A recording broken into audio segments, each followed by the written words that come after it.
Welcome to Don't Whistle at Night podcast, where Navajo legends echo in the shadows. Darren and Dawn will guide you through the sacred fire of native storytelling, where the old stories breathe, the unknown walks among us, and voices, long hidden, rise to be heard.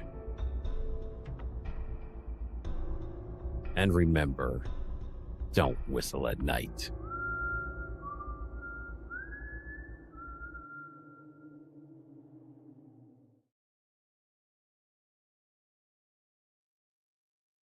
Hello, everybody. Hello. Welcome to Don't Whistle at Night.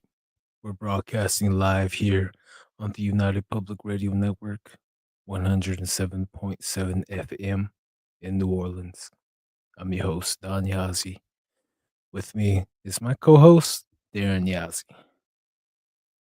Rama and Pine Hill's most interesting man. Here he is, Darren Yazzie. Hey, what's up? So, we got Ron back on, huh? Tonight?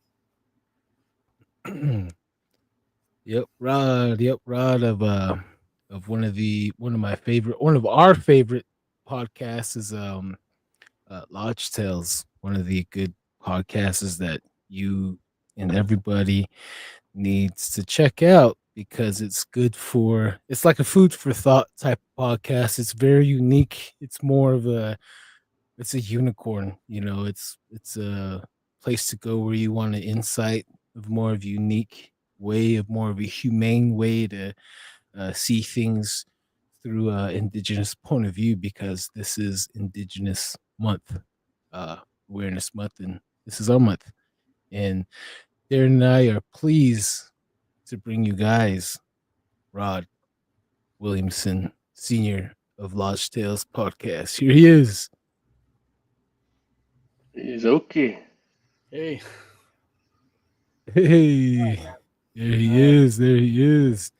How do you say hello again in your language, Blackfeet? You say okay. Okay.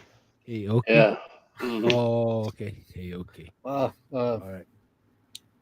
Wow, dude. Everybody's been wondering where you've been. Me and John and Don were sitting there talking like, where's Rod? Where's Lodge Tales at, man? I've been asking Don where you've been at for a couple of months here. So Yeah, I took a little time off. I had some things I had to get done, and now I got everything going again. Oh, right on, bro. Oh, Well, it's good to hear from you. And Yeah. yeah, dude, I thought you just fell out the world for a minute there. So it's good to have you back on for part 2. And it's good to hear from you, dude. For real. Well, I signed with Spectrum Radio, and I had to learn their system. Plus, I had a bunch of jobs lined up. It was just no time. I mean, it was from morning to night. Just one of those grinds. So I decided to scale back a little bit, and then I picked it up as soon as I could again. Right on. That's right what's on. up, man. Yeah. Yep. That's what's up. So, like, are you gonna? So, how's this new system? If you don't mind me asking, like, you gotta. What do you Well, gotta do? when you start them, like you're on a podcast service, and you have to give them your RSS feed, and everything gets kind of rerouted through them out to wherever it's going. But there was a lot of little things we had to do for it. Like we had to include Spectre Vision Radio on our imagery, and just a lot of little technical things like that we had to get out of the way. And it took me a little while to do it all, getting through it, because the lady was helping us. She moved to a different position, so I was kind of stumbling through a lot of it, and it's just a lot to read. When you make that transfer to another, it's a lot of work. Yeah. Right. Yeah, I Mhm. bet. Oh. I bet. before we get started, let's read some of these comments real quick here. AZ Lyman 47. Good evening. Let's get the show on the road. Hope everyone had a great weekend. Here in San Diego was cold. recovery after 4 days of raining. Oh man, I bet them Dang. bones are hurting, huh? Weather and them when it gets raining cold, the bones start hurting. Let's see here. The time changed again. Go back to sleep. Yeah. Okay. Heidi Gold. What's up, Heidi? Good evening, Don and Darren. Much love from Boulder. Well, thank you, Heidi. Kurt. Oh yeah. Kurt W75 at Kurt W75. Don and Darren. Hope you're doing great tonight. As always, Kurt. As always. Heidi Gold. Good evening, Rod. And, W75. Good evening, Rod. Hope you're doing great. Yeah, doing good. Thanks. Mm. And the Yazzie 4712. Hey Don and Darren, I caught your live feeds finally. Yeah, hey Randy, Mr. Hey, what's up? Caveman, one of the interesting gentlemen that I gotta bring on here too as well. Oh yeah, much love, Heidi. Thank you. Oh, all right, AZ Lyman 47. Sorry, I was on at 6 p.m. and no one was on. The YouTube said 7 p.m. So I thought I started catching up. You Yeah, know that's exactly what happened to mine. It said 9:10 instead of 8:10. I was like, what? Wait, what? So almost had a little panicker there, bro. For sure. oh yeah. I asked my network producer. I was like, "Hey, did we move time?" And she's like, "No, that's Central Time." I'm like, "Oh yeah, okay, all right, it's all good." All right. Okay. So we caught up with everybody, the comments, and we are gonna hand off the mic to you, Rod. Today's topic is. Go ahead. I'll let you go from here. Go ahead. Mike's yours. Well, we agreed to talk about old medicine stories and those alcohol spirits on this episode. And so, I mean, there's a lot of those old medicine stories, and those are some of my favorite ones. You know, they really are. They're because of the things that have happened in them. Like, you know, the one story I always think about is my brother-in-law was talking about it. He said, "Yeah, my grandpa and them they tell us stories," and he said, one of them was where this guy had medicine and he could the moon gives off light and he could ride his horse on that light to travel fast, you know. So those kinds of stories like that, I mean, a lot of them are really short, but just the things that they've done in these instances are really fascinating. Another one, there was a guy named Brings Down the Sun, and he was having this sun dance, and in the middle of it, he faces the sun, and he says, "Dance with us. Give us a sign to the people that you're here with us." And just then, everybody looks up and they see the sun up in the sky, and it's going like this. Yeah, everybody's seen that. So, you know, things like that that you hear are really fascinating to me, and along with the other medicines too, like the bear medicine, right? When that came to our tribe, so there was this boy. Well, see, the camp had moved. They moved their camp, and as they got to their new place, they realized this boy's dad was a chief. The chief realized, okay, that our dog is gone. Our travelers dog. This was during the dog days, is what we call it, when we used dogs to travel and carry our stuff before the reintroduction of the horses. And so he was worried about that dog, and his boy said, "Look, I'm a little older now." He says, "I think I have the power to go and find out what's going on with our dog."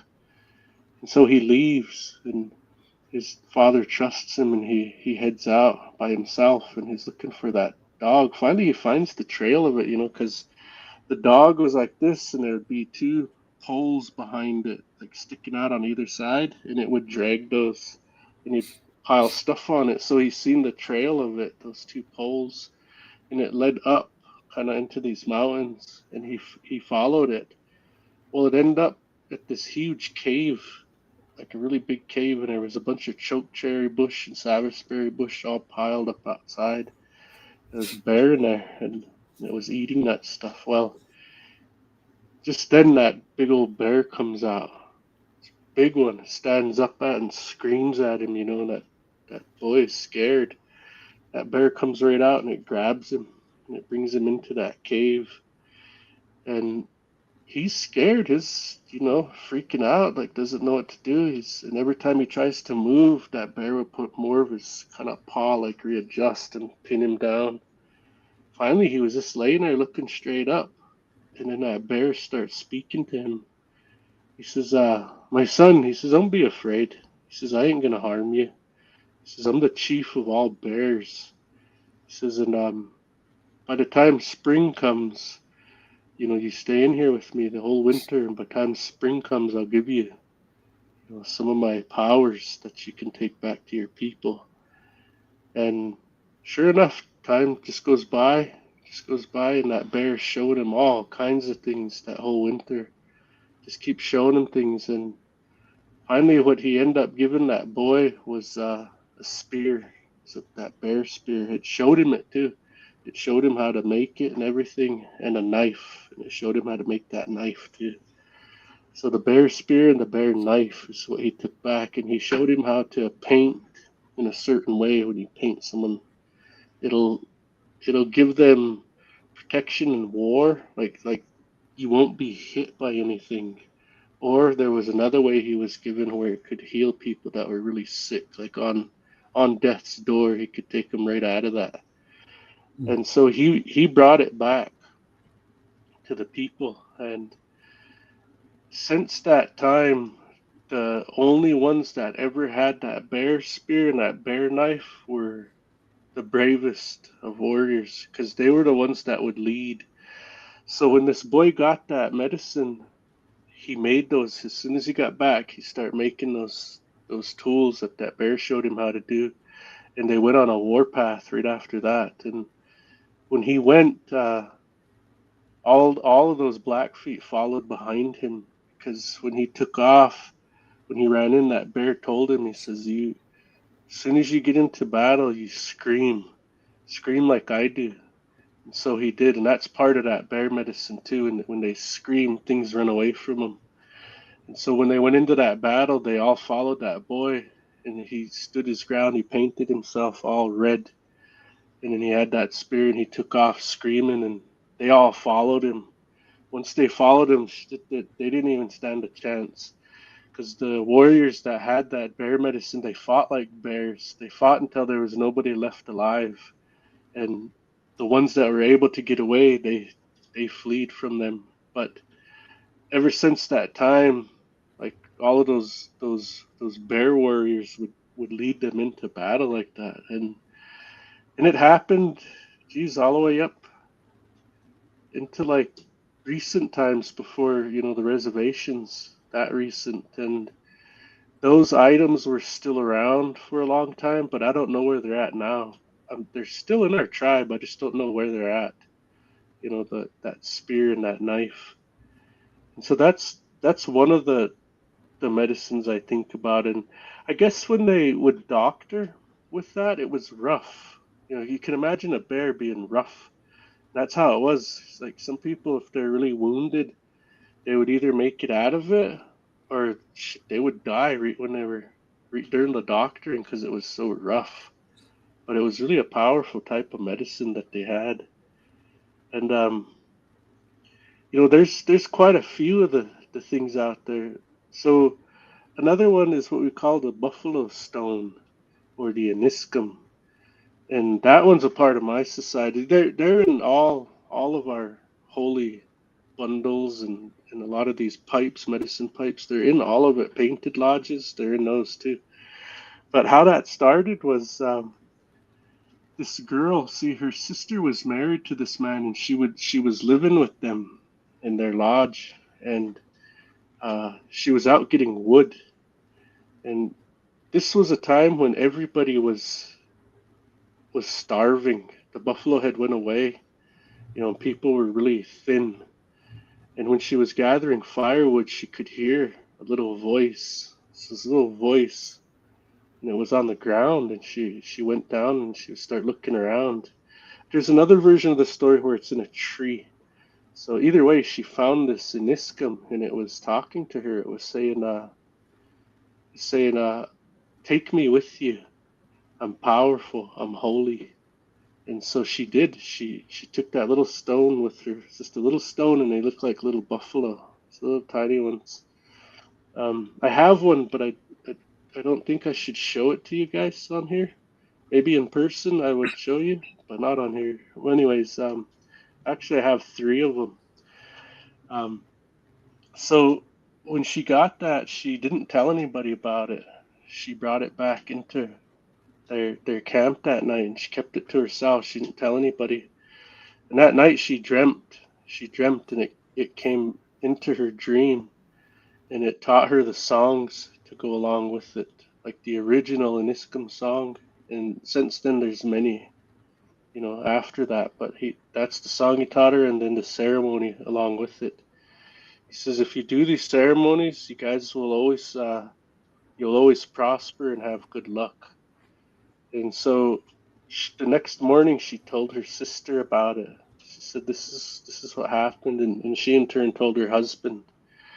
And they got all of these elders, these holy people together, to come together. That they didn't believe it.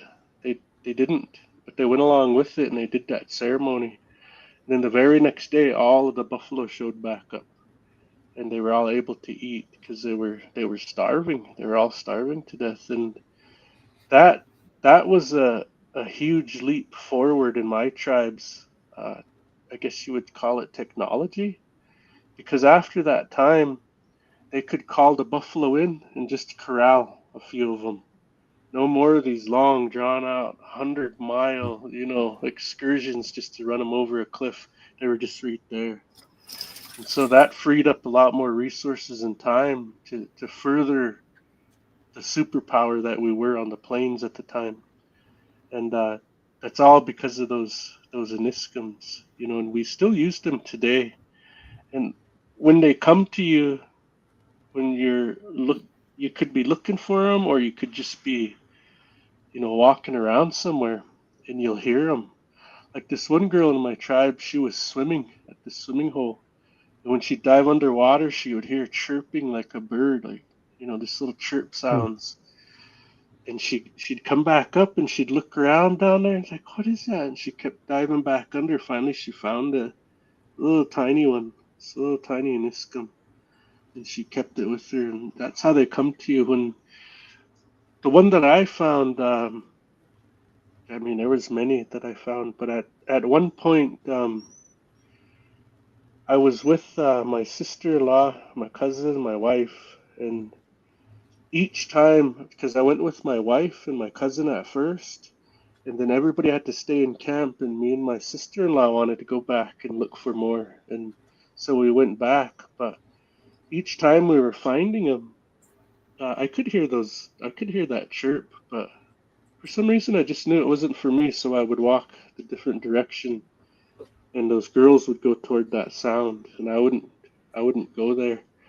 And finally, I was just looking around, and next thing you know, I hear this great big old buffalo, man. It was huge, like huge. We have a story where the buffalo, the son's dogs are buffalo, and they're so big that they eat trees as grass. That's how it seemed. It was so big. It was so big I could hear it, and it was coming off of this hill, this buffalo jump. I could hear it, and there's a dirt road that leads right up to the Canadian border by this place, and trucks use it, 18-wheelers. First, I ignored it at first because I thought it was a truck, but finally I looked up, and there was no truck. I looked up down that road. I'm like, what the heck? And when I'd look toward that way, it would stop. So I'd put my head back down, and I'd hear it again. I'd look back up, it would stop. But it was steadily getting closer and closer and closer to me. Finally, where I was looking, I stopped looking in this direction, the general direction I was moving, and I moved toward that sound. And then that's when I found the the biggest Aniskim I've ever found in my life. It's huge. And it's probably going to have about 5 babies, that one that I found. But I give it to my wife. She's in mourning for her dad, so I gave her that one. The one that I kept for myself is just a little tiny one, about that big. But I think the small things are really powerful. So I knew that was for me. A lot of my other friends, like at the ceremonies, I didn't have like a lot of. Geez, I already gave away my K-bar knife. I gave away a bunch of stuff there, and so I started handing those Aniskins to people that were helping me do things, you know. So we got a lot, and they're meant to be, and shared. Like if one comes to you, what's meant to be, and I knew everybody there was in a good place and in a good way to receive one, so I gave them out, you know. But we still have we have 3 of them before we found a lot that summer, but now we have quite a few of those. But there's a whole transfer ceremony that takes place when you actually get them, because they paint them and then they transfer them to you.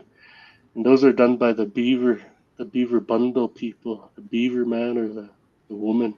They're the ones that do that for you.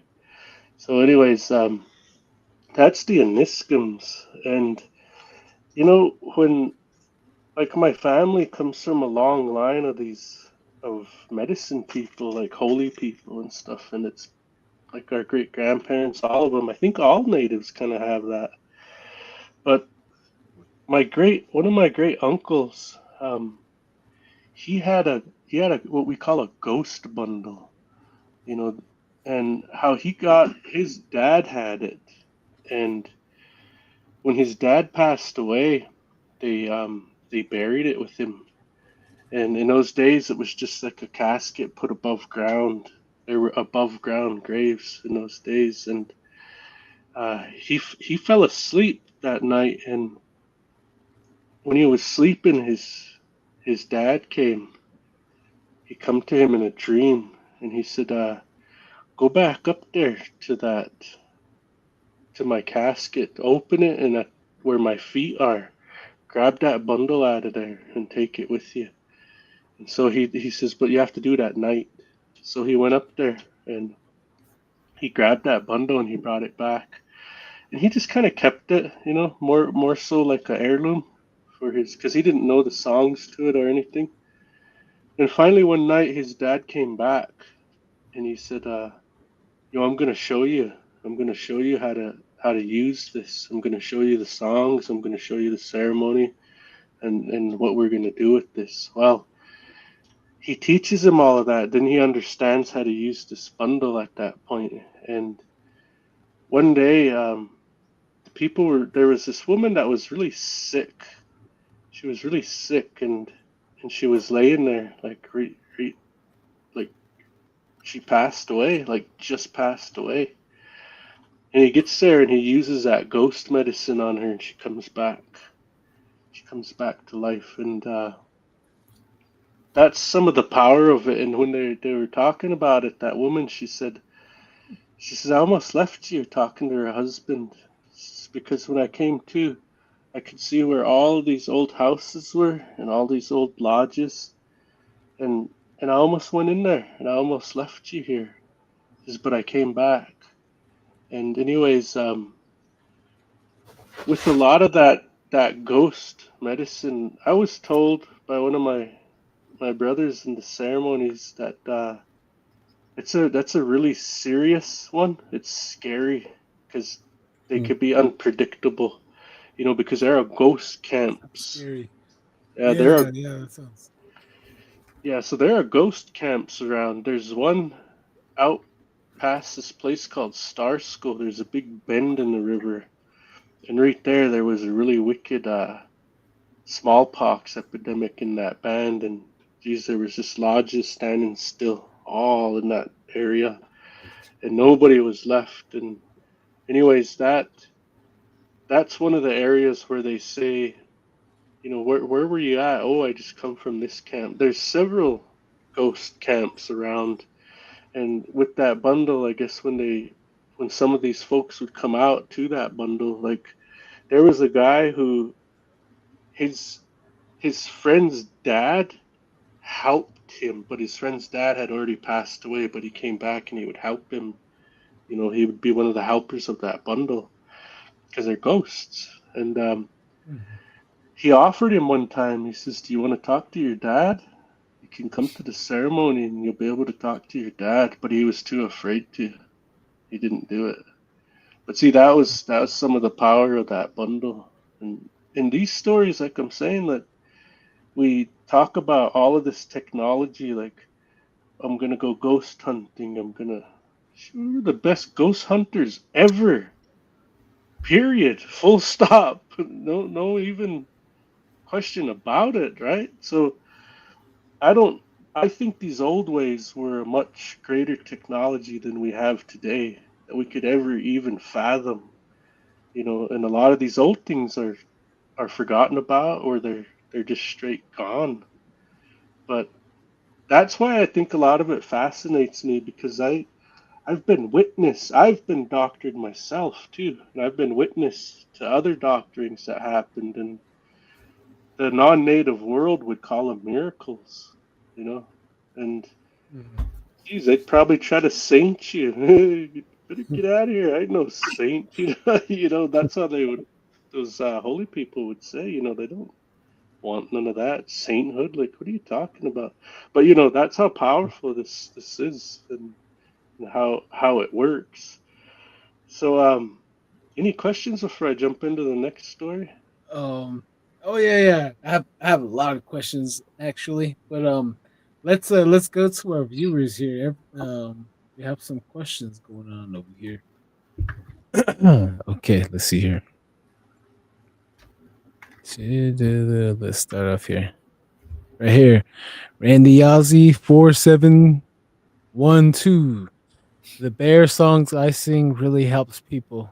Aho Najune, they're very powerful. Oh yeah, Yeah. there's a lot of same. Everyone has the same thing, but it's just different language, different songs, but it's just like the same deal. Like it's pretty awesome.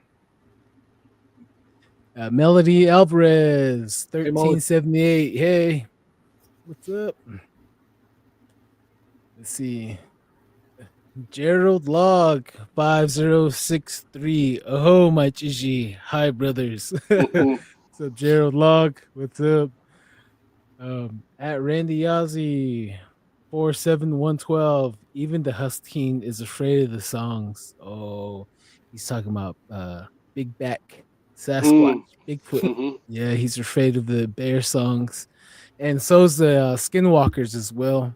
I had a person that I chat with a lot. She said that she had to do like a ceremony for herself, and when she was doing the singing, the spirit of the bear came out and started protecting her from skinwalkers. So she's seen like a lot. She's seen it throw down in the spirit realm. So it's a lot of interesting on the bear part. Let's see here. Gerald Log 5063 at Rod. You sound like you're from Montana. Do you know any Three Fingers? Last name. Oh, this should be last name. That doesn't sound like it's from my tribe. Must be a different. I'm Blackfeet, but I am from Montana. Yeah. Oh, yep. I just logged in. How's it going, Gerald Log? So Three Fingers. Does that sound like a crow or Yeah, Cheyenne something. Northern Cheyenne. Yeah, man. something. As soon as you said Three Fingers, I was like, man, there's something running around here with 3 fingers and 3 toes. What were you gonna say?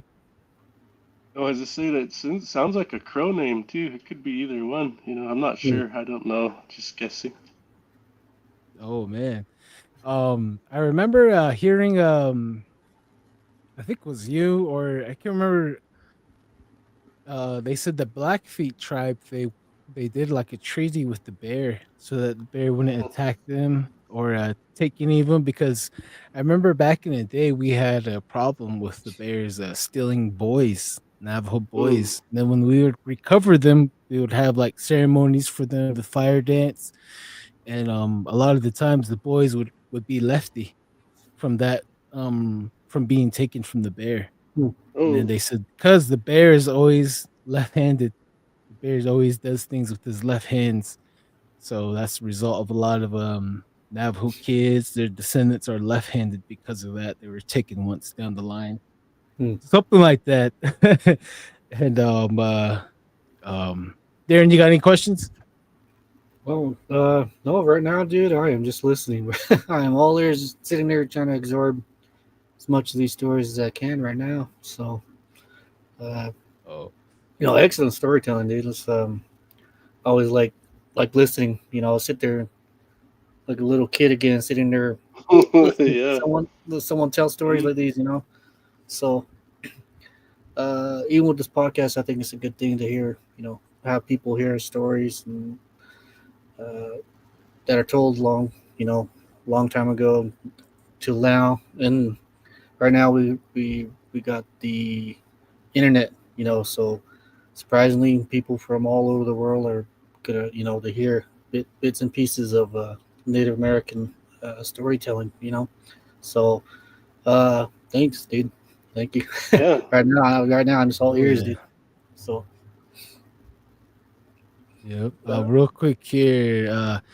Nivea's Angel. Hello, Don, Darren, speaker, chat. What's up, Nivea's there you go. Angel?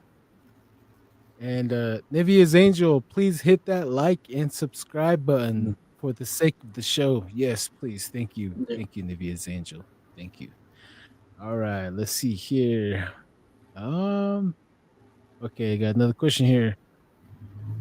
Here, Rod, was Rick Medlock really Blackfeet? I don't know who that is. I don't know who Rick that Medlock. is. Ricky I don't know. Medlock.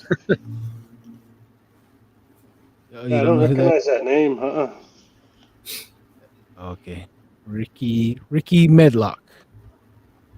Yeah, I'm not sure. Okay, Don't ring a bell. man. Oh, yeah. Okay. All right. Go ahead. It's all you. Hand you back the mic. All right. Yeah, and so along with that bear medicine too, there was a bear lodge that was given with it too, and in that bear lodge there was there's a lot of different things that go on with these painted lodges, these holy lodges, and I just know that one of them you couldn't bring dogs in that lodge, because bears and dogs always fight, so you couldn't bring dogs around that lodge either.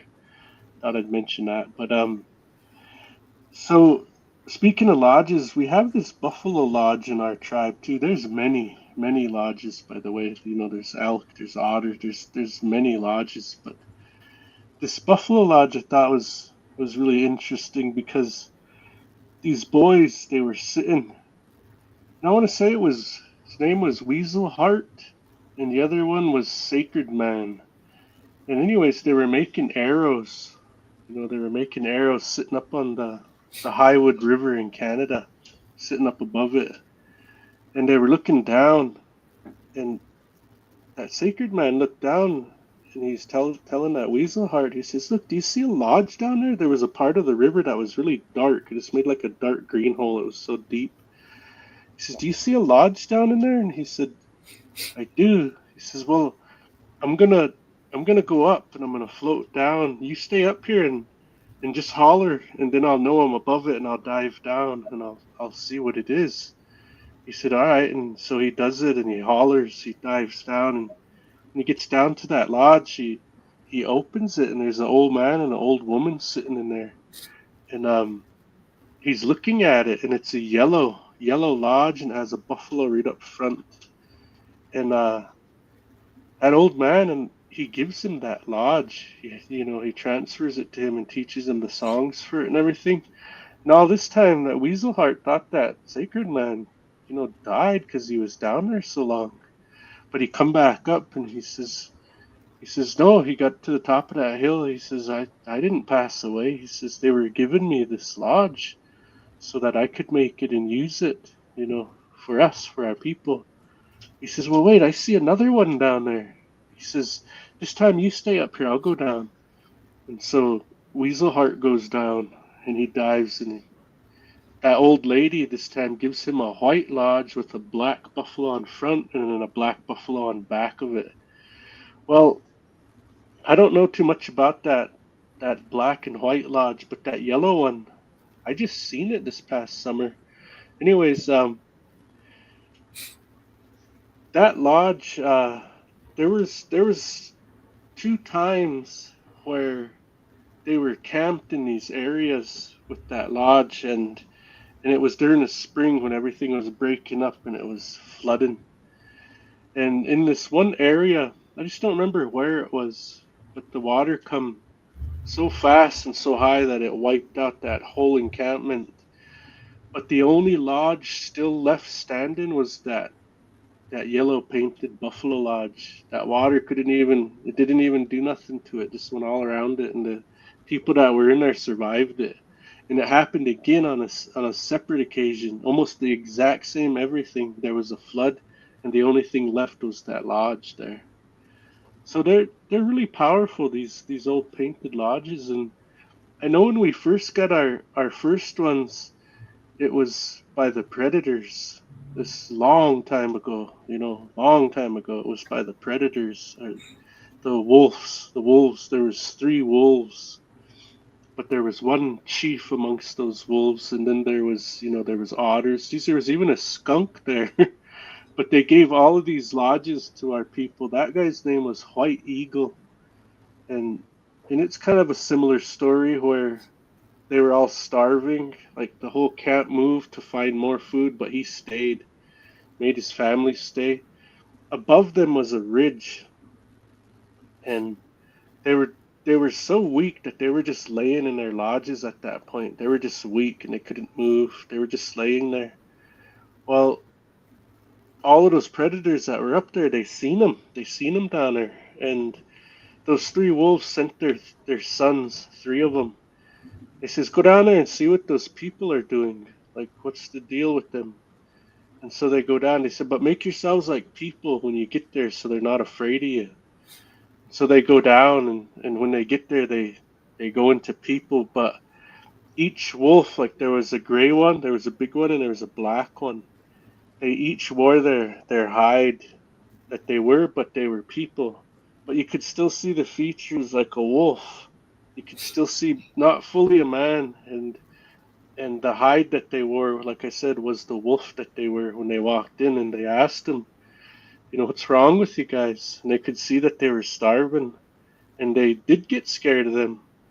And they said, there's been no buffalo here, and we're starving. All our other people left, but we stayed. And so they took this back up to their fathers, and they threw him a big chunk of elk meat, and he says, bring this down to them and give it to them and let them eat that. When they're strong enough, tell them to come up and they can camp up here with us for the winter. And so that's what they did. And those people were still afraid of them. They were afraid of them. But they get back up and they camp all winter. And every time that one animal, depending on, because they were all painted lodges that were on top of that butte, and every time they would call for a feast, that man would have to go. And those predators would give him that lodge. They would teach him all the songs. And, in the Indian way, when you're taught something like that, you don't forget it. When you're given the rights to it, you don't forget it. And so he knew all of these songs. He got taught all winter in all of those lodges. And that chief of those wolves, of all the predators, told him, you're going to go to all these feasts and you're going to get something from them. But you're to give all these lodges away to your people, and you only keep one, but give them all away when spring comes and you meet back up with your people. So he did that, and as they were camped there that winter, those wolf sons, they really liked those people. Like, they liked them. And so when it got time for spring and all of those predators were heading out to do their summer activities, those boys wanted to stay. So they stayed, and they lived as people amongst the people. And it got to the point where they weren't they were doing things that weren't meant to be. They were having children with humans. So this is what happened to us. The Bible has the Nephilim. That happened to us, but with the animals. And it was a big mistake, so they quit doing it. They stopped that. But today you have dog man, you'll have goat man. There's even a snake man. I've even heard of a bunny man. Yep. A bunny Yeah. man. Yeah.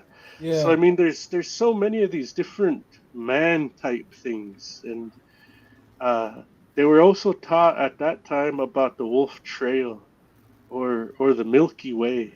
That's those wolves are telling them that's where your soul goes when you leave here. You got to follow that Wolf Trail. That's where it goes, and direct prayers up toward that, and I'll hear you. You know, that's where I'm at, so I'll hear you up there.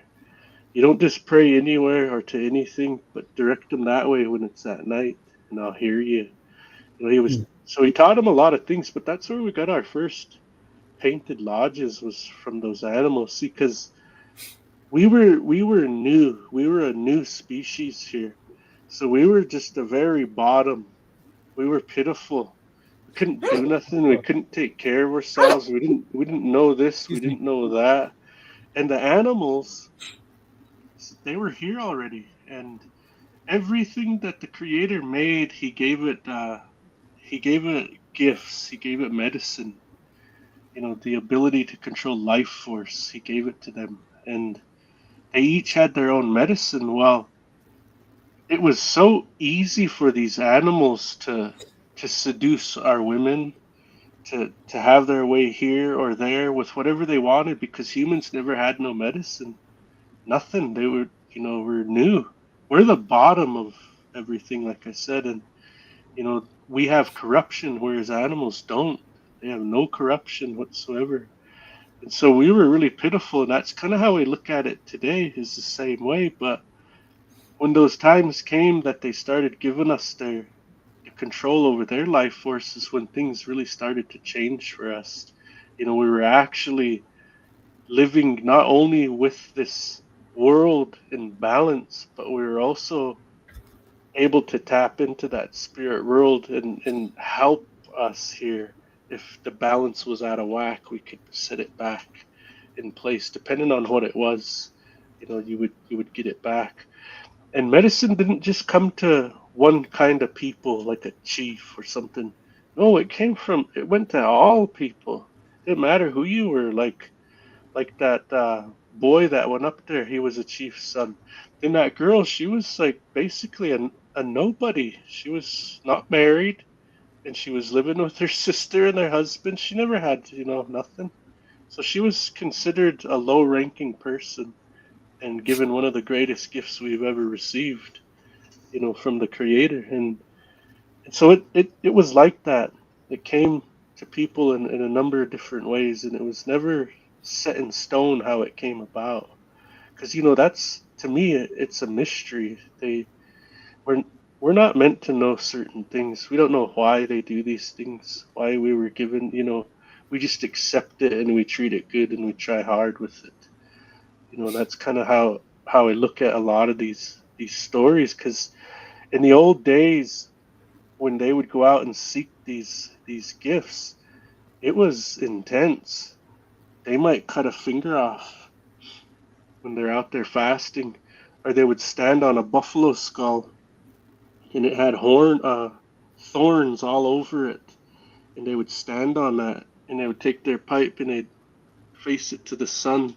They'd move with the sun all day until it went down.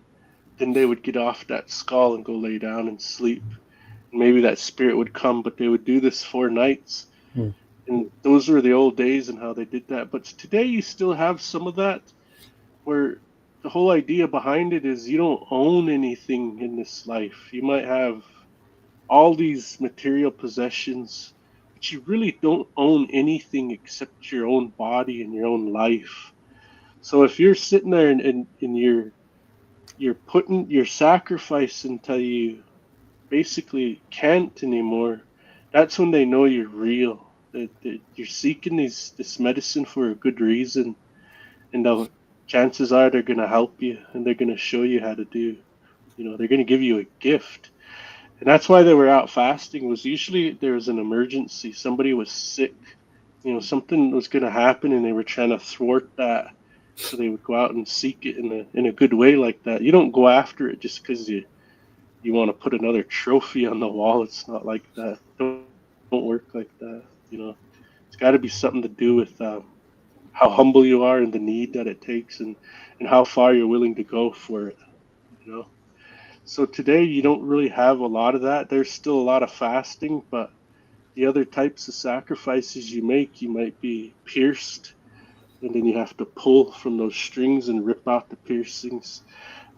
There are flesh offerings where they take little bits off your shoulders, and those get offered up. And there's other things too, where the women will take buffalo skulls and they'll be pierced in the back, and they lean forward and drag those until they break.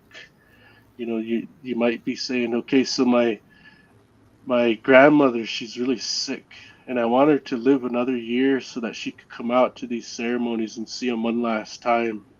So I'm going to drag skulls for this.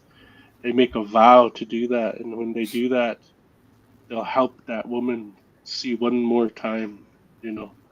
So that's still done today in our tribes. It's still done up here. But yeah, I think that's about all I wanted to really. I mean, I could go on and on about medicine stories. There's so many, but I think we'll stop with that. Part three, we'll continue with more medicine stories. Yeah. We need the medicine stories because, to face it, man, we are a sick world. We need any medicine we can get. You know what I mean? Yeah. Oh man, like first off, I like that story where the creatures, the different cryptids. Oh, man, that is pretty. That's like a gem right there, man. Everyone listening out there, you don't hear this anywhere. You don't really hear this much anywhere. You don't really hear natives speaking out, sharing culture, sharing information where a lot of these people need to hear, and from the original inhabitants. And I want to share a story with you, like correlates with your story that you shared with the different cryptids. One of my friends on TikTok, they sent me a video. I heard the same story, but all of us, we hear the same story, but over time, we forget different parts, or some parts it wasn't added when it came to us. So this is one of the same thing, but this one guy, he was sharing a story where how all these shapeshifters, when they would do their thing, they would have a feather, like Darren was saying. They would have a feather that represents them when they're out there running around. They would have a feather there dancing around the fire, and it depends how many skinwalkers are there. They would have many feathers dancing around the fire all together, like in a rhythm. And I guess there's one guy that takes care of the fire, and he watches the feathers dance. He makes sure the fire is going, so they're protected. And if the fire goes out, they'll die. So I guess he was in a cave doing all that, and I guess the cave collapsed on him, killed him, and put the fire out, and crushed all those feathers. And those guys that were running around in different forms, they got stuck in that form, and they were trying to go back to the cave to retrieve their feathers, but they never were able to. So they were stuck, doomed to run around in that form. And so yeah, it's a pretty cool story. Yeah, it's another thing to talk about. The Native American medicine, and the medicine men. I can't express this enough, but it's real. It's frightening to say that, but it's another thing to actually witness and know that stuff like this does exist. And it might seem like for the Caucasians, the people out there, it might seem almost fantasy, when people tell stories like you just have, or you witness, uh, you witness the medicine being played out in real life, and I can't express this enough, but like it's very much real, and it's very much still alive. Um, I seen some stuff that I would take personally.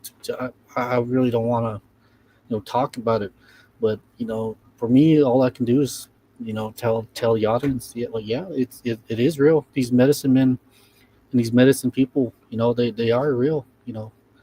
Um, Even with these dancing feathers, I seen these that works myself. I seen it, and it's hard to explain, and but uh, in a way, I probably don't got no words for it now.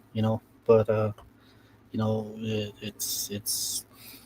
it's real. These old stories that you almost take it as nonfiction. I take it as fact when it comes down to it. At the end, same with how these people use your Christian Bible as fact, even as odd as these stories play out in the Bible. Like if you were gonna read it, they have everything: talking animals, weird animals, cryptics, all sort of weird stuff in them. And uh, at that, I take that as real too. Even with these old stories, they have weird, just oddball stories, but at the end, I take it as fact. Even the or two warriors, two warrior monster hunters, at a certain stance, you gotta take it as fact, because some of these areas where they slay these beasts, these monsters, the areas are still there. I can show you one or two. Um, I back at the house, I don't stay too far away from one slaughter. One area, the giant Yabuche that was eating people. I can show you where that mound is. I can show you right there, and even show you where all the blood is at, as they say. So at a certain stance, you got to take it as a fact. So even how these songs are passed down, they're explained at a certain point where it almost seems like uh, fictional, but at the same part, well, that song's there, so they have to be there. Even with these, I keep telling, but these kachinas, these people that they draw, their artwork, they draw it because they've seen it, or they know it's there to a point where they make the artwork out of it. So uh, even even these Apache crown dancers, they go out there and they dance. They take the form out there, and they dance. They embrace the spirit and of the mountains, and they dance that way. And I take that as all. I take these Native American stories as fact to a point. Just like you, all the stories you told right there. I just sat there, and just all I could do is just listen, and you know just hold it. Hold it, and it's almost a good thing. It's a good thing to hear stories like these, man, for real. So, and your podcast, you always had stories like these. So uh, when we first had you on the first time, I wasn't lying. I binged your work for almost like 2 weeks. So Nice. it was good. It was really good. And I was telling Don and John too. It was like, where did he go? Like where's the Lodge Tales? So. Uh, is there going to be a point when you're going to come back on, dude? Like, you got any more content coming up for us? Yeah, yeah. There's So Don and I have been over on TikTok, and that's where there's a huge community of ghost story, um, Oh yeah. atmosphere going on over there, native ghost stories. Mm-hmm. So we've already lined up a few guests that are gonna, get on our podcast just from those storytelling sessions alone, and So that's one of the next things, aside from all of the contact I've gotten from all the other outlets like Patreon, YouTube, contact entry forms from my website and things like that. People have contacted me to get back and tell more stories with me. So, and there's, if I could have it my way, I'd just line it all up and just record for a month straight and then edit, and Right. get it done like that. Because if you guys haven't listened to the Angelo Bullplume episode, Yeah, that's wow, that's one that caught my eyes too. It was it's a haunting story, but you can hear the stress in his storytelling, and that's one guy. It's really kind of difficult to find a good ghost story like that, but that one kind of shook me too. Like, whoa, man, freaking poor guy. At the yeah. end, it was his story. His encounters, and it's shocking, scary almost, man. Like really frightening stuff. Yeah, Like I how really that, like all the eyewitnesses out there see the same thing. So like our stories all correlate, So I'm like, I'm yeah. convinced that something takes the Rocky Mountains, comes all the way down here to the four corners, and goes back and forth. Right. But sorry to cut you off. Go ahead. Oh, the spirits, they don't have any trouble traveling. Look at the Mhm. Europeans. They brought all of that fae over here. There's fairy sightings that people have. They're different from our spirits, but they're from their culture. What elves, gnomes, things like that. Mhm. There's a lot of eyewitness accounts of these now. Like the guy who taught me about podcasting, he said just listen to their stories and don't worry about it. He says you might find, if you to really dig, you might find some of it isn't true, but there is true things in there. So just look for that and don't think about the rest.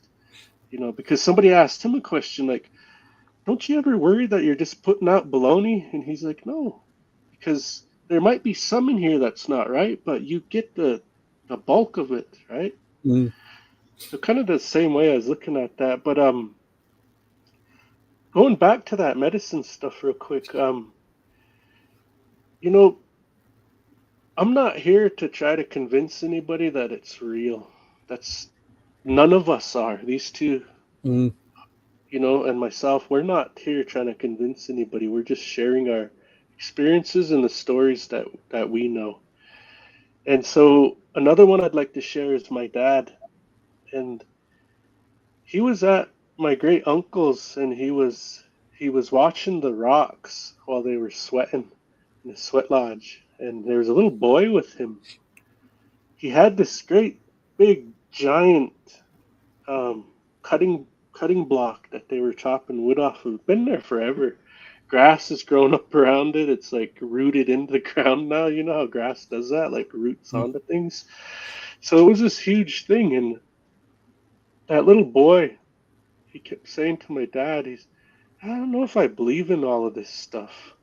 My dad would just look at him, shake his head, and finally that boy looked at my dad. He says, "Do you believe in this?" He said, yeah, it's real.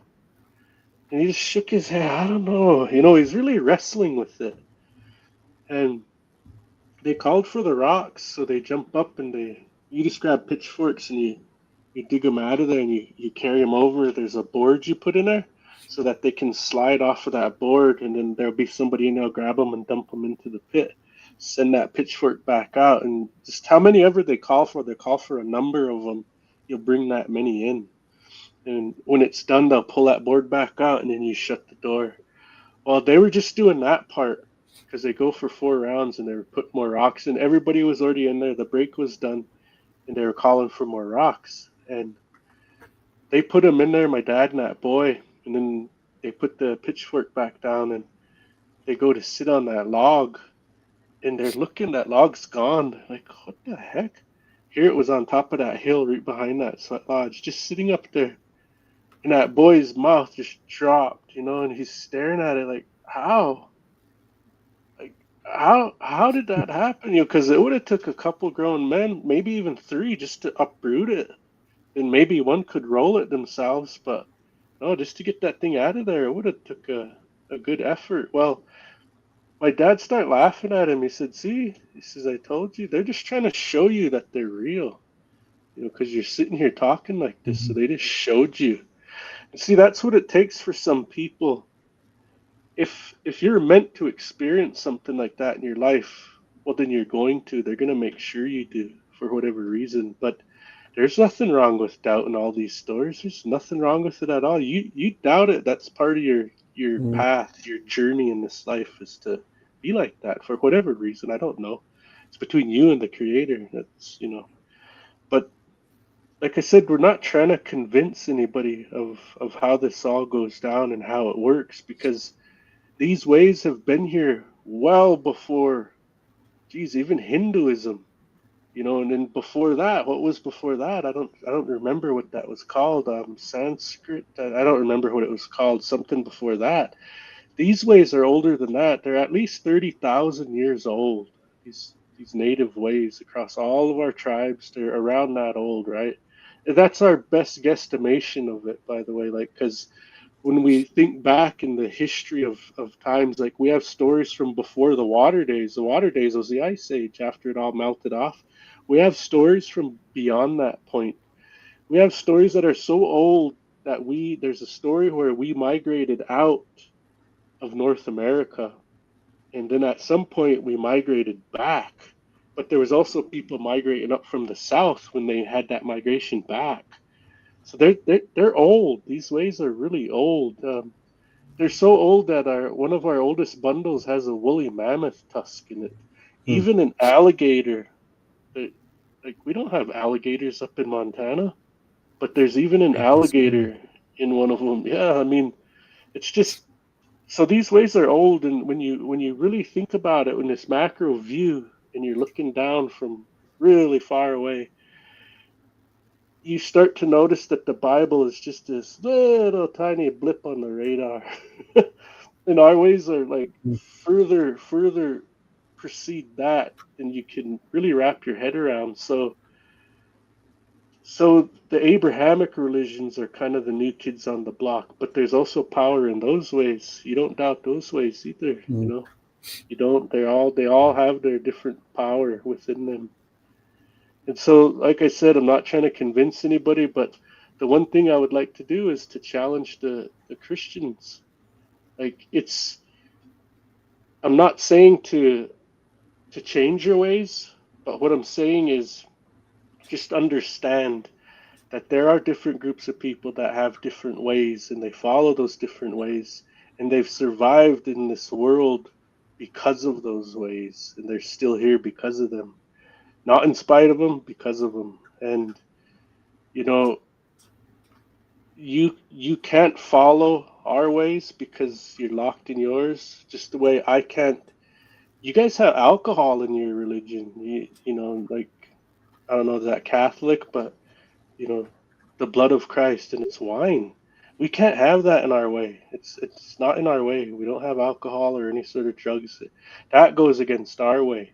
When we see that, we might look at it as, well, that's something I can't do. But do we go the step further and say, you're going to be damned for doing that? No, we don't, because it's your way. And I would just challenge that you have the same bit of understanding of others, because I've been told I'm going to hell, and that's you might laugh it off, but when you think about what they're saying, they're worried about you. And I would just like to say, look, you don't have to worry like that, because we got our way that works for us, and you got your way that works for you, and we're all going to be, okay. Yeah, but these stories, though, they're so old. I mean, they go back so far, and I got images flashing through my mind right now about a lot of this stuff. There's a story where something happened, and this guy had this ability to doctor with hot rocks, but there was a way to do it. His helpers had to go out to that pit in that sweat, and they couldn't use any tools. They had to use their hands. and they had to bring these red hot rocks in there by hand. And my great uncle was he was a kid at the time when he was told to do this. He was there and he was worried, but that old man told him, "Don't worry, you guys are going to be okay. This is how this part needs to be done." So they each go out and they grab them, and sure enough, they're not getting burnt. It's like a miracle, right? And they bring it in there and they set it down, and they load all rocks by hand that day. And there's another story I remember where there is a medicine out there where I don't know what they do with it, but they can grab those rocks and just lick them, put them back, and nothing will happen to them. It's part of those ways, and there's more to this world than we'll ever understand. I think our ancestors were close to knowing a lot of the secrets of the universe, but since colonization, we're in the process of getting it all back slowly and slowly. There's some things that are just gone. Different societies, different tribes are gone, but today there's still an active effort to reclaim a lot of this old knowledge, and it's happening. It really is. Yep. And it's really good to see. 1 second here. Hold on. Let's catch it with the comments real fast. Hang on to that thought there, real quick here. Let's see here. We got Carla Washington, 3069. Rod, Ricky Medlock. Okay, so that Ricky Medlock, she is coming back right here. He was Blackfeet in Southern rock group that was really popular in the 70s and 80s and 90s. He's also that right? Skinner. Oh yeah, Huh. that's cool. I think And I my seen dad a would post know. on that one. Yeah. Donna A. Capas. Hello. What's up, Donna? Hello. Thank you for joining us. Oh, Donna. No, I was just kidding. Carla Washington, 3069. Don and Darren, when are you going live, or when are you going to have Caveman on your show? Oh man, we'll see what we can do. I really would like to have him on my show. It'd be awesome. Gerald Log, 5063. Brother Don, how can I reach you? The text right here. Right there. Let's see here. Vet Girl 84. Hi all. What's up, Vet Girl? Crazy Coyote. WE7EY. Bunny Man was spotted back east. Oh man, where at? Bunny Man. My cousin's wife seen Bunny Man, so we just like maybe that's a ET projecting itself, but it's like a 5 feet Bunny Man. I don't know what to say about that. And AZ Lyman 47. Rod, I have a question. I am Navajo. We have a lot of witchcraft, even shapeshifters. The shapeshifters used to assist the witchcraft. Does your tribe have a lot of this? I don't mean to sound ignorant. Oh no, it's all right. There are shapeshifters in our tribe. That there's one story I know about, and my mom was there when it happened. But all he told them was, "Pray hard. They're calling me to Chief Mountain," and everybody started praying for him, and he turned into an eagle, but it was a spirit, and he flew right through the wall and out to that mountain. And he just told them to keep praying. They kept praying. They're all in there praying. And before long, he came back in and just landed and was a man again. I don't know what he went there for, but I've heard of it happening. Yeah. Oh man, that's awesome. But I never hear of the other tribe north of Arizona. I think he's talking about the Ute or the Paiute. I'm pretty sure they have their own form of shape shifting and witchcraft. I'm pretty sure. Gerald Log 5063. Darren, people will understand at dawn you can't even trust your own people, your own family. Oh yeah, definitely. Stoked. Yo, I had that episode ready to play. Angelo's. It's a pretty good episode. Like when I was working, I just listened throughout your whole thing while at work. Let's see here. It's a pretty good episode. You guys check out. Rodney, can you remind everyone where to find your show ad again? You can find me on Spotify. There's some on YouTube, but something needs to be worked out to get the newer videos put onto YouTube. That since I went to Spectrovision Radio, but without a doubt, you can find it all on Patreon. You can find all of my content there, even the paid, the members only videos. I reserve that for like the best stories that I think are really good that we can keep in there. Don't get me wrong, they're all good, but there are certain ones that stand out. Well, and I'm being biased on that. The ones that stand out to me in some way, like I might relate to them or something like that, right? Those are the ones I put on the members only, so it's on Patreon. But Spotify is another good place to find them. Audible, So yeah, there you go. Awesome. We got Nivea's Angel. She says, "Oh wow, Shadow IDK33. Hello, what's up, Shadow?" Gerald Log 5063. Ask Zuni Kevin about Bat Boy. Oh wow, I know a story about a Batman. Oh geez, you're gonna share that as soon as we get done with this. Hang on. Okay. Stoke, Rod, did you ever find that portal cave with Dorian? Dorian fell off the face of the earth. Oh shit. Yeah, he's gone. He's out of the picture anymore. Like, I always try to check on him. The strangest thing happened was I got a hold of him, and I heard somebody answer. It was a female. I said, "Is this Dorian's phone?" "Yeah, this Dorian's phone." And then I hear this rustling sound, and click, it just hangs up. Like there was a struggle, and then it hung up. And that's the last I've ever heard from the guy. So, yeah, and I've been trying to get a hold of him for over a year. So, anyways, no, we didn't find the portal cave. That sounds sketch. Nivea's Angel, awesome guest speaker. Thanks for sharing. Oh, yeah, definitely. All the time.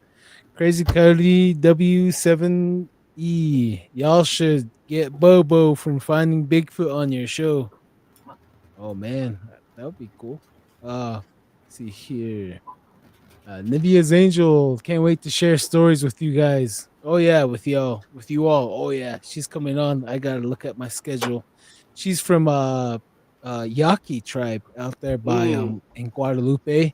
So she has some scary stories too, like the Hat Man, the Shadow Man, Goat Man. So it's pretty good. It's gonna be a pretty good episode right there. Nice. Crazy Coyote, about 1970, some guy was wearing a bunny suit. It was carrying people. What? That's weird.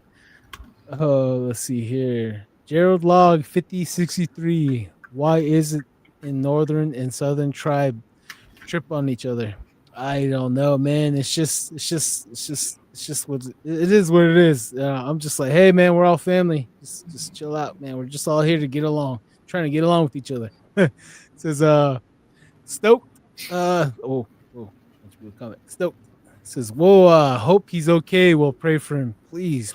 Yeah, pray for him. Hopefully he's okay. Tyson Lolito T here. How's it going? Double D's. Another great episode. Definitely Tyson. Double D's with double pepperonis. Nah, just playing. Bet Girl 84. Not my story to tell, but have you guys ever heard of the prophecy of the white buffalo calf woman? I believe it was in the Lakota stories. I love that story. I've heard of it, but I don't know if Rod knows anything about that, but he'll maybe. But 1 second here, Rod. At Ed Lavado's TV. What's up, my brothers? Thanks for sharing these stories. I always look forward to your podcast. Oh, thank you, Ed. Thank you. Crazy Coyote, Bunny Man was scaring people. I bet you don't see that every day. Gerald Log, Wendigo. Oh man. Okay, he had something up here about Wendigo. 1 second here. And I cannot. Oh yeah, okay. What was I going to say? Don Wendigo going live, reaching out to you. Oh, okay. Maybe he's seen a Wendigo. That's very interesting, Gerald. Okay. All right. I forgot we were gonna have you start off, but Batman. Oh yeah, Oh, Batman. that Go ahead. Batman. So there's this road called 7 Mile Lane on our res, and that's a whole can of worms in itself. If you listen to Angelo Bullplume's following episodes after his main, so like a 2 hour long story he tells about that incident we were talking about earlier. Mhm. He comes on again, him and his wife, and they tell stories. His wife grew up out there at 7 Mile, near there.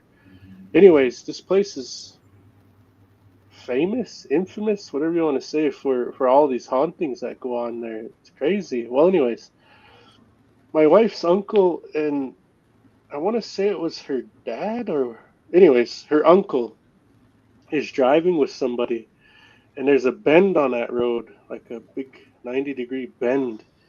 And when they were approaching that area, it's a dirt road, and it's one of the ways that lead off of our reservation, goes to a town called Depuyer, and it's on the south side of the res. It's like where not very many people live, and then you get out. Once you cross that river, you're on to 7 Mile, and that's non-native land out there. And 7 Mile's not even on our res; it's just right near our res. Well, anyways, as he was turning that bend, it was just around evening, and on that bend, there's a great big tie, like those oil treated ones that are dark, and it's driven in right there. And on top of it was sitting that thing. As they drove by, they pulled up, and then they kind of like slowed down, and they're really looking out at it. And it was a man sitting like this, like crouched on his feet, and he was wrapped in his wings like that, and he put his head up. He was just sitting there, but he looked like a bat, but also a man. And they sped out of there. They didn't want to stick around to that guy, you know. They didn't even fool with him or anything. But on that same road, if you ever get caught out there, one of my buddies from the ceremonies is telling me, he says, there's a big rock out there. He said it's like a medicine rock, because if you put like an offering near it, it'll protect you when you're stuck out there, because there's so much bad around there. There's a death spirit out there. There's all kinds of things out there, Hmm. you know. And so it's one of the places you don't ever want to be caught alone walking at night, or even with people at night. It's you just don't want to be there. Even the cops have stories about that place, you know. Hmm. So anyways, that was the Batman in that area. Well, dude, Is that the yeah, this same area where the cops didn't want to chase the goat man, and they was trying Oh, to tell him to that's come in? That's in town. That's like right in town, man. Like, soon as you're like the town is right here, the last bit of housing, and then you don't even go far. There's a railroad track. You don't even go very far, 500 yards through like this field, and it's like a coulee. And then there's a tunnel back in there. That's where they chased it. They're on either side of it, and one was in the bottom, and they were funneling it, and it ran into that culvert, and that's where it was sitting there, kind of going like this to them. They wouldn't go in there. Yeah, they wouldn't go in there. That goat man. This one looked like it was goat from the waist down, and then up part was a man. Hmm. It was weird because when my friend first seen it, when he caught it on dash cam, he said as it turned its head, it had a huge eye right here. He said on the sides, like two, big old eyes, like out here though, like on a goat. You know how their eyes are like that. yeah, Yeah, He yeah. said it was like weird. it would. Yeah.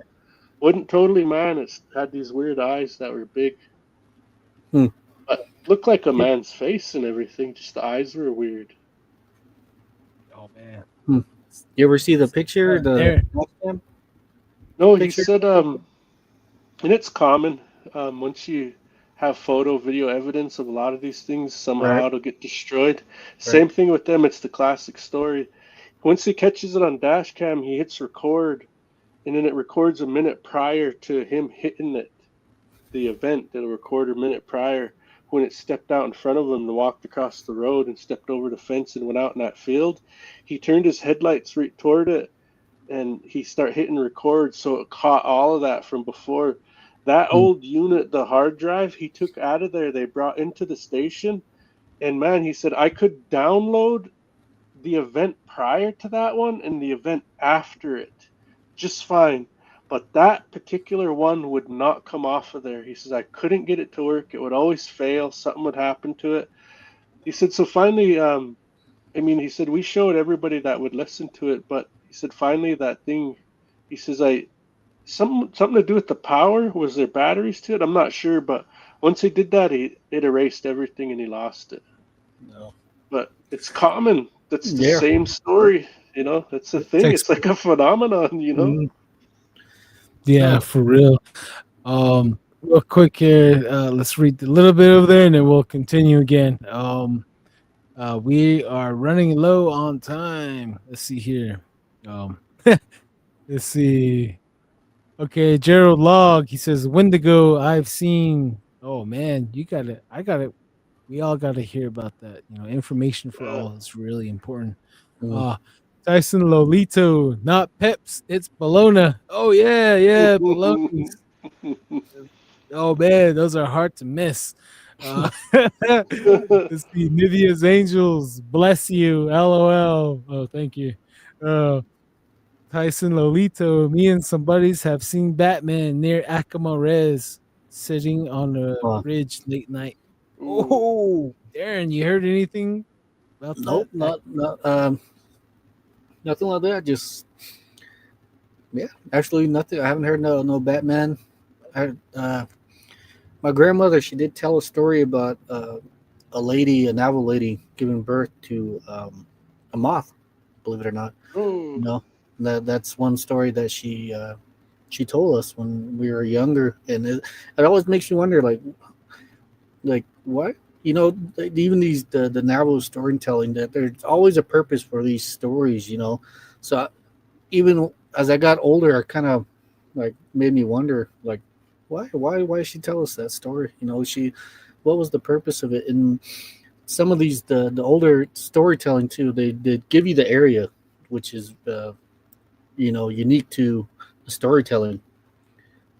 Even my grandmother, she was born, and she told us where she was born at. She's like, right there. I live. It's where born underneath a cave. A rock, basically. And that place is still there too, which is really unique to my grandmother. But yeah, that's one thing she told us too, man. She told us a lot of different stories too about the area. Mermaids and stuff like that. So as for where to put them, I'm not really exactly sure where to place these stories at, but she was always a no nonsense lady too. So it's makes me wonder, So maybe I'll ask her later. Who knows? So something to laugh about later on. But yeah, no, I haven't heard of Batman. I heard Mothman though. Nabo Mothman, dude. Believe it or not. So. Dang. What about the Bunny Man, Rod? You heard of the Bunny Man down there? Yeah. So my one of my brothers, he's my really good friend. He's like a brother. His mother and them, it would be his aunt, his mom's sisters. Right in the middle of Browning, here's this place called Napi Elementary, and right across the street from there, it'd be behind the old high school. They just had this little small yard, and there was trees in that yard, so they had a fence with trees, so for privacy and stuff. Well, they were just sitting outside. They were little girls, and this had to have been in, I want to say, around the 60s, probably, or even further than that. Anyways, they were playing around there, and they were the only ones home. And it was he said it was about noon. It was just bright out, sunny day, everything, nothing out of the ordinary, and they were playing. And through those trees, they heard rustling, and it come out. Heck, it was a upright rabbit walking like a man, even shaped like a man, but it had a rabbit's head, and it had hands, and it opened that thing, and it was looking at them. And they scream and go running inside, and this thing, it doesn't go in right there. It goes around to their gate, opens that gate, and they're looking at it out the back window, and it's coming up their backyard to that back door, and it's jiggling the door, and it's looking at them, and it's trying to get in. And they're screaming. They run to the other side of the house, and they just kind of sit it out. and it went away and it never came back. But Man, that's the only story I know from our res about this bunny man. But there's one I know. Yeah. that's just, man, that's just gross, dude. Like I can't imagine anything like that. I think the only thing I can imagine of an upright walking rabbit, I think of those Cabbage Patch. I don't know if you remember those Cabbage Patch. Yeah. I think they used to have like a TV show in the Cabbage Patch, and they had like the villain was like a upright walking like Jackrabbit or something. Had a little vest on and stuff like that. Mm-hmm. Either way, man, that's just freaking, that's just disturbing. I wonder That's how it gross. tastes. I prefer rabbit than chicken at the end of the day. Oh yeah, ain't nothing Oh, man. pretty good than nice rabbits. Oh, hey Rod, what about the like one of the guests said, the white buffalo? Have you heard of anything similar like that, or you guys have your own stories like that? No, we don't. I don't know any of the. That's a Lakota prophecy, like he was saying, and What I don't about- really. I don't know their story to it though. Oh, what about apocalyptic story? What's coming? Should we expecting?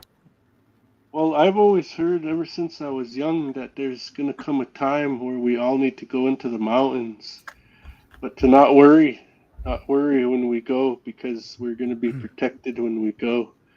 And one of my other Cree friends, he talks about the Imoyitipi, the Bigfoot. When that time comes, they're gonna help us and they're gonna show us where to hide and all of these things. They're gonna be there for us again, like they were before. And so, because when we used to fast, that's who used to protect us. You'd be out there basically all alone and helpless. You didn't take weapons with you or anything, so any sort of predator or enemy that was around, the Bigfoot would clear them away from you, so you could fast. You could go on your journey, whatever you're trying to accomplish there. They would support you in that. So that's all I know. But as far as in the Blackfeet way, we only have one prophecy, and it's really, really vague. So in the whole story, without telling that whole story, I'll just tell what the prophecy is when the moon, the earth, and the Big Dipper, the moon, the sun, the earth, and the Big Dipper all align, that's when the moon catches those boys in the story, and that's going to be the end of mankind. So we got to look for the stars when that happens. We're close. And there's nothing near that right now that I see. I've even tried entering that particular instance on those, where you could look at the sky like a star map, and you can fast forward time to where those are aligned. I even tried fooling with one of those years ago when it first came out, but I didn't have any luck. So what I was trying to do is pinpoint a year. What's the year this is going to stretch out and happen? But I never could find it. So that's the only prophecy we have. And there's a big, long story about why that is. But, I don't know if we have time for that. It's a long story, man. Well, Part 3. yeah, part 3, Yeah. man. It's always good. Your girl for good storytelling, man. I swear, dude. Oh, So what about star people? Oh, yeah.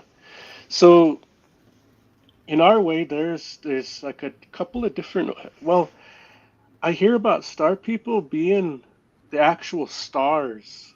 That's their life force in those stars have communicated with us, have helped us, have taught us things, have taken pity on us, things like that.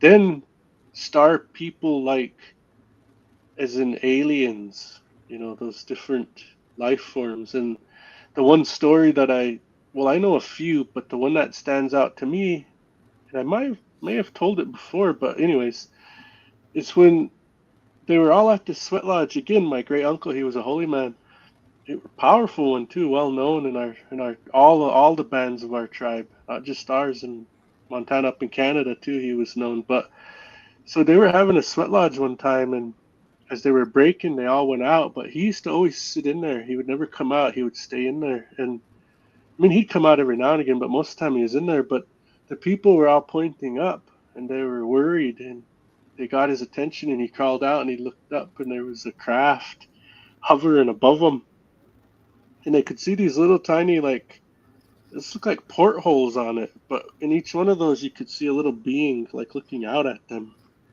looking down at them, and that was right above the sweat.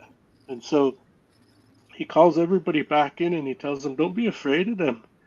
He says they're not going to harm us. You know, we've had a relationship with them for a long time now. Don't worry about them. They're just curious, seeing what we're doing, and because of those words that he said, you know, I'm hearing this from my auntie. She was there when it happened, and but from those words, I gathered kind of strange thoughts. Like, okay, so these other beings that are around and they've been here a long time, what, why? Like, if they're so far technologically advanced in science, does that mean they're also really far behind in spirituality? Does that mean they don't believe in things like that? And so when they see us doing our ceremonies and they can actively witness us interacting with spirits, is that cause for a study? Do they like study that? Like, what is that? So, anyways, that's kind of my thoughts on that. The star people. Well, that's pretty cool. Very interesting. Love hearing about hearing other takes. That's one of the things I forgot to ask the Zuni. Like every tribe, one of the things I like to ask is like the big Sasquatch, star people, and then like different other elemental spirits. Because you get a lot of people that are out there in the forest looking for Sasquatch, and they have pictures of lights and they think everything is Sasquatch. I'm like, dude, that might be spirit elemental of that area. You Mhm. know, that's not Yeah. Sasquatch. It's something else. You know, you don't know what it is. Be careful. you know, Dude, it could be um, his helpers, you know. It could be his helpers. He could be helpers. a holy one, you know, like a medicine man type of his people. Could be anything, you know. They might all have Yeah. something like that, you know. Yeah, exactly. That's what I was saying. I was like, we call those holy people too. You know, they come down, they assist the creator. You know, they help people out too. I was telling them it could be that. You know, I don't know. You know, that's something in the East Coast that we don't really know about. Um, here's a crazy coyote 1313 to fight Wendigo. You use fire against them. Once you are bitten by them, you are one of them and can't turn back, always hungry, like a human Wolverine. Have to burn a Wendigo's body after it dies. Oh, jeez. Yeah, be careful, Gerald, about the Wendigo. Metapoli 4376. Yay, so glad Rod is on tonight. These paranormal investigators also have their batteries drained Hmm. and footage goes missing. It is not uncommon. That's why these stories and experiences are interesting. Yeah, all kinds of strange things happen. Crazy Coyote 1313, rule of nature. Plant eaters only eat plants as long as the plants are around. No plants, they'll eat meat, even rabbits. Oh, jeez. Who knows, huh?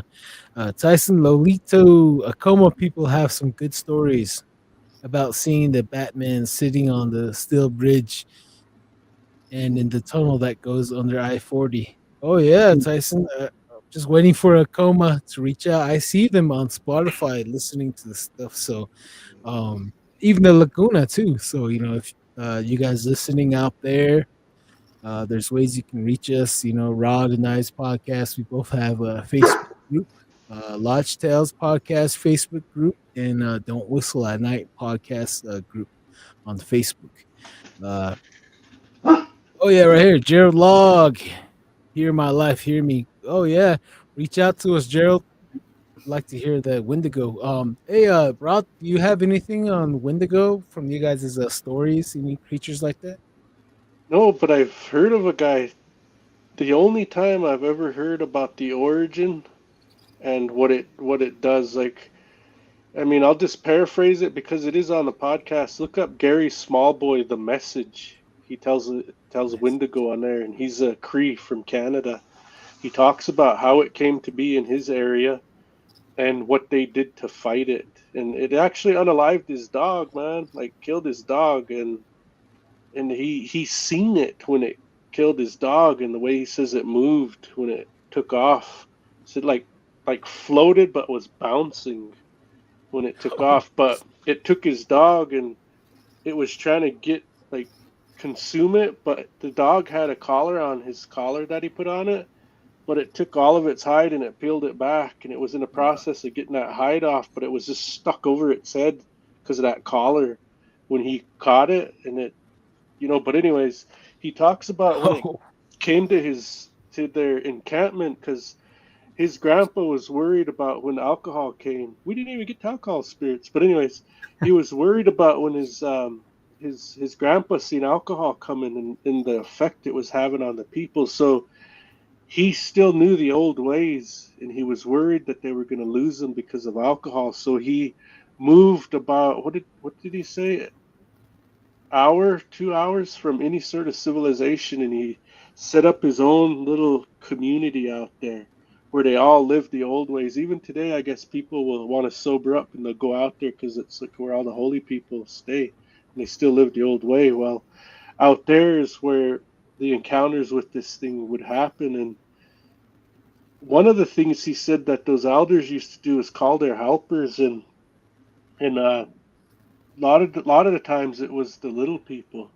So they would see up on the mountain, they would see these flashes, like flashes of light, and it was those little people hitting them with their medicine, chasing it out of their area up into those mountains, away from that little encampment, that little village, because it used to come in there. It used to come in there and mess around. And when they would fight it, because they would arm themselves and they would go after it, but the bullets that they had a way of blessing those bullets somehow, and that's what they would use on it. But it only came out when there was a certain condition. The river had to have been melted down a certain amount, and here's a particular fork where that happened, where it was buried, but that spirit would come out once that river comes off of it, and it would come out again. And that's when they would have to, send a little people, or they would have to take arms against it. But it's crazy. Gary Smallboy, the message. Yeah, listen to him tell that story, man. It's crazy. Ooh, I'm gonna have to look into that tomorrow again. Man, Gary Smallboy. Okay, definitely. Ooh. You can. We have about 15 minutes left if you want to brush a little bit about the alcohol spirit. Real quick here. It's poor quality. I wish it downloaded right. Oh, hang on there. Oh yeah. Oh man.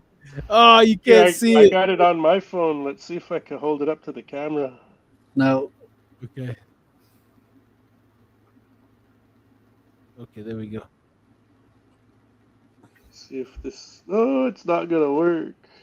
Dang. I can see it. There's a white figure in the background, right there to the left in the center. You can't see it, but the white is too bright.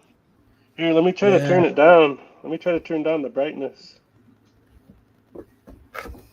You said that that was from a dude that was smoking meth and doing a Ouija board at the same time, and that. I'll let you tell the story. That's pretty crazy. All right, I got it all the way down on brightness.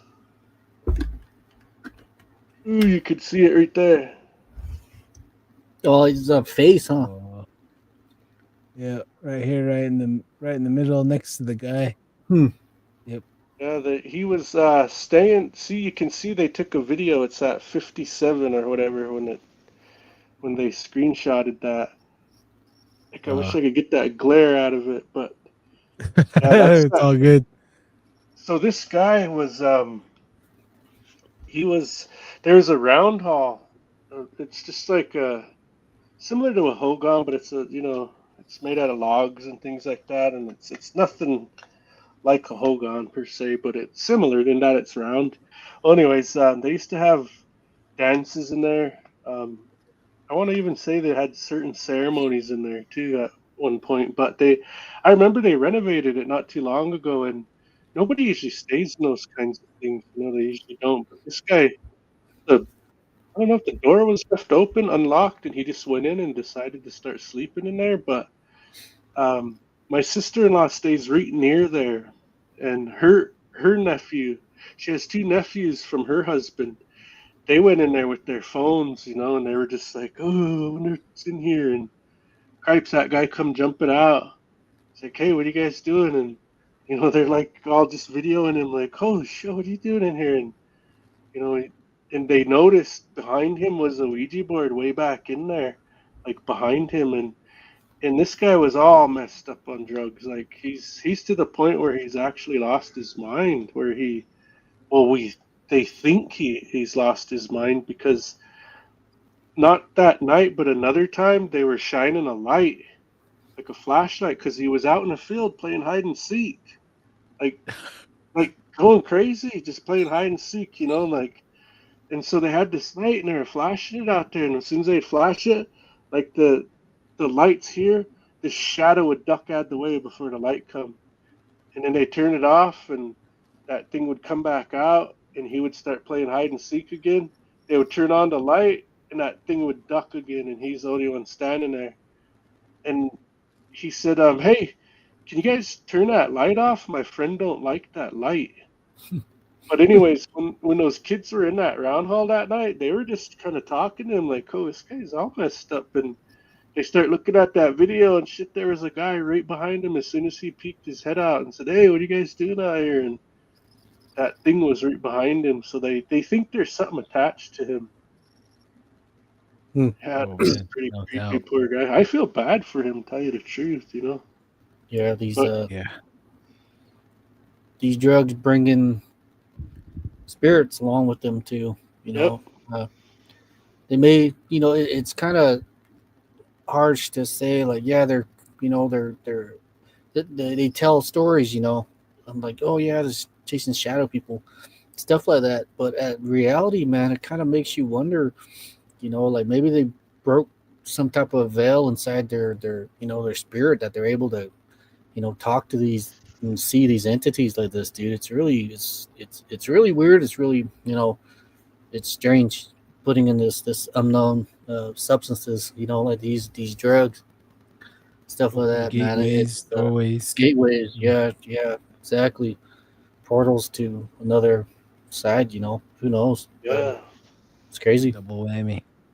Oh man. Oh, I just thought of another shapeshifter story, dude. I totally forgot about it. Happened to my mom. Oh, yeah, it happened to my mom. So, one day I called her and she said, "Oh, you ain't gonna believe what happened last night." And she says, I was just out. Like she has this little gate. She has a little arch where you go in between her trees to get up to her house. She has a little gate there. She always keeps it locked, because of people.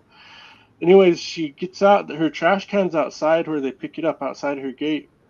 She was going out to throw some stuff away, and it was really late.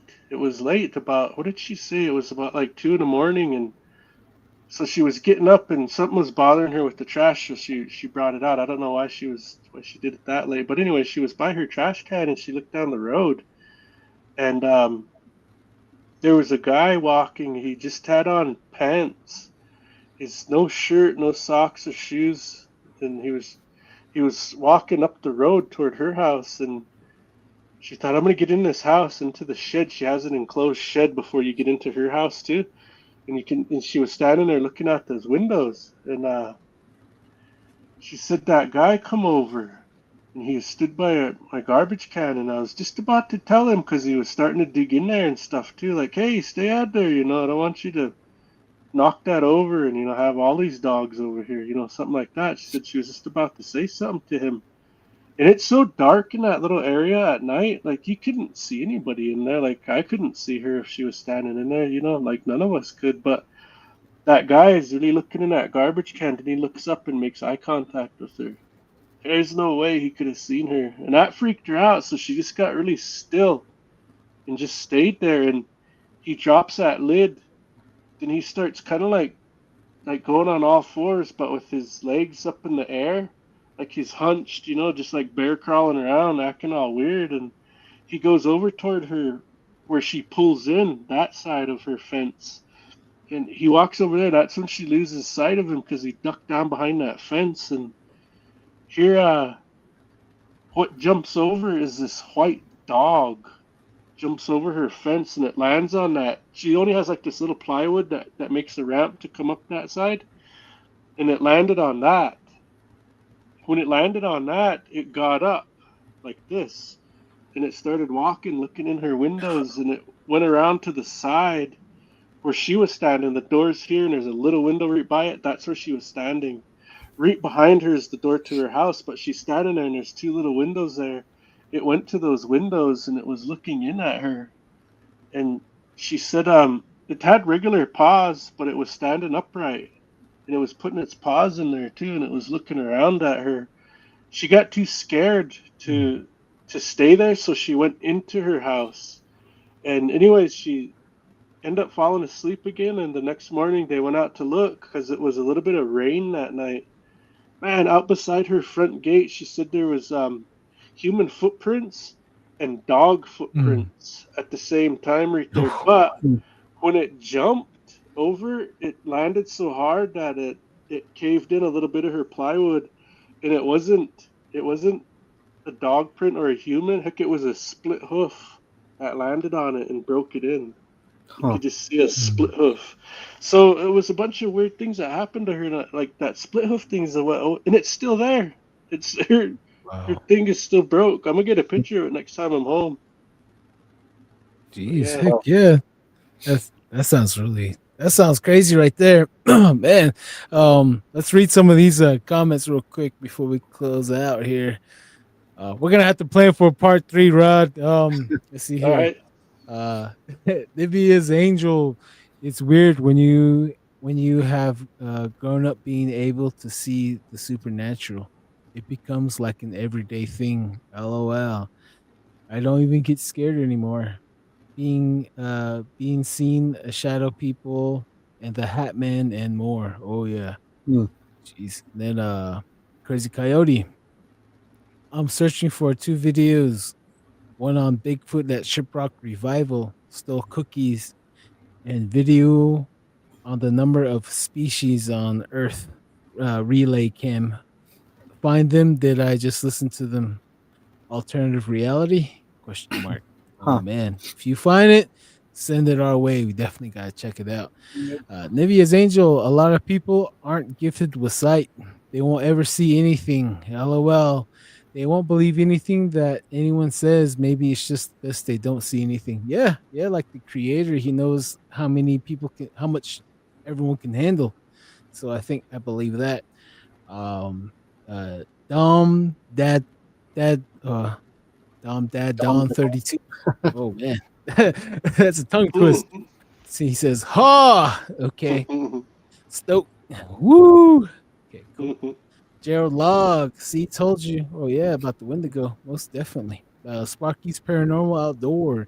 Hey Don, Daryl, everyone, Darren, everyone in the chat. What's up, Sparky's? Stoke says hello. Okay. Ghosts of alcoholics sometimes attract themselves to living alcoholics and possesses them. Yo, I believe that. Sparky's Paranormal Outdoors. Tance. Hello, Tance. Nivea's Angels. Natives are the first people here in America. They're older than any other people here. They don't have the Jesus belief. Nobody should say they're going to hell. The heck? Anna's Zavarinza K2Q, new member. Oh, hey, hello, Anna. Thank you. Nivea's Angel. Hey, okay. All right. That's someone's okay. Let's see here. Okay, Gerald Log. I'm from Fort Defiance, Arizona. Oh man, bet you see some crazy things right here. I know what you're talking about. Oh, reach out to us. Let's see here. Heidi Gold. Gratitude, guys. Thank you, Heidi. Thank you. Thanks, Heidi. Samantha Curley. Oh yeah. Samantha Curley, 4376. Oh my goodness, that's wild. I'd be freaked out to go to sleep if I was a man.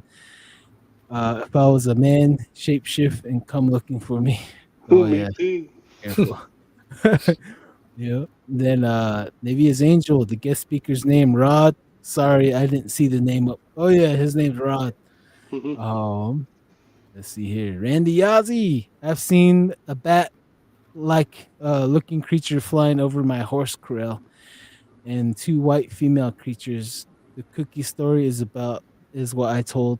Oh geez. Huh. So he has Cookie, Stolen Night of Revival, and a bat character. I know Hmm. he's seen a horse face character too. Let's see here. Right here. Okay. Cooey brothers, sorry I'm late. I had to move kangaroos from the front garden. They eaten my bush medicine plants. Oh man. Oh Yeah, yeah. it happens though. You know them Careful. kangaroos. You Oh guys got any man. old kangaroo stealing songs over there? Not yet. There's no Navajos down there yet. Shape shift into a kangaroo or to a yowie. You know what? Strangely, yeah, they do see kangaroos out of where I'm from. You know, Oh snap. and this is one. You know, I told like a long time ago. Yeah, I seen a kangaroo sitting on the side of the road. I could point where I seen this kangaroo at, Oh. and I was like, "What the heck? There's a kangaroo!" And I was just a younger boy too, going on a field trip. You know, and so there's a kangaroo right there, and you know, everybody looked around. Like, yeah, there's a kangaroo, and then another one that says another guy that was going, you know, hunting for elk out there in the trees, and all of a sudden he said he seen a kangaroo just run across in the woods, the wood line. You know, like, oh, Man. well, what the heck? I guess they're, you know, I guess I wasn't the only one seeing kangaroos. Wow. Oh yeah, kangaroo mice. I know it's kangaroo mice. Yeah, kangaroo. But we're running low on time, guys. Real second here, or 1 second here. Okay, Heidi Gold, UPRN represent. Oop. Thank you for joining us here, Rod, at the United Public Radio Network. Let's see, River Morris 8742. Okay, all right, that's a chat there. Rod, you have any questions or any final goodbyes, thoughts before we close out? Yeah, just if those Aussies have old kangaroo stealing songs, I'll trade them for the dinosaur stealing songs for my ancestors. No, no. But seriously though, Darren, we got to get you on Lodge Tales at some point. And Oh yeah. yeah, Don's already been on twice, so we need to get you on here at some point. But I would just say, no, I got one Dogman story too for next time. But anyways, no, I'd just like to say thank you to everybody from Blackfeet Nation. Thank the Don't Whistle at Night podcast here and you guys, and kind of makes me feel good that you actually worried about me. It reminds me of that one question they asked. They said, "What would you do if you woke up and all of the white people were gone?" And this one native said, "Man, I'd go look for you guys. Make sure you're all right. I'd like you guys." But anyways, no. But I appreciate the concern and everything. But yeah. Oh yeah. It was pretty much true, man. Every time your name popped up, I was like, "Where is he?" I was about ready to go out there to the Blackfoot Nation and ask around too, see if you're all right. So, yeah. Alrighty, guys. It's been a pleasure, like always. Oh, real quick here. River Morris 8742. Our Yowies mimic kangaroos and the wallabies. Crazy. Oh, snap! Yeah. Jeez, I was reading about Yowies before we start the show. Okay, That's interesting. Darren, you want to say laters? oh, It is. laters. Nice having you back, Ron. Yeah. Thank you. Probably most likely a part 3. The conversation kind of, sped up, and just like that, 2 hours is gone. So. Oh yeah. Yep. Thank you again for your time, Rod.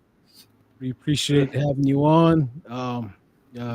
Just to let you know, we got your back, and we'd like to say hello to everyone in Blackfeet Nation and everyone out there from any other nation listening across the globe.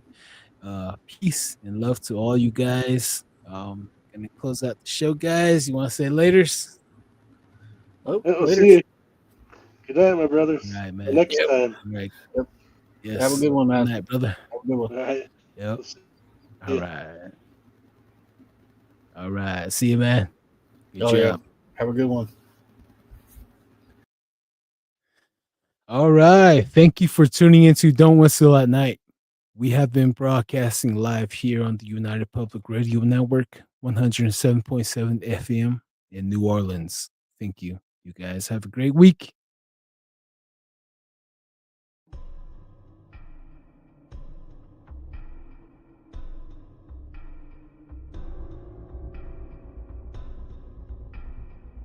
Welcome to Don't Whistle at Night podcast, where Navajo legends echo in the shadows. Darren and Dawn will guide you through the sacred fire of native storytelling, where the old stories breathe, the unknown walks among us, and voices, long hidden, rise to be heard. And remember, don't whistle at night.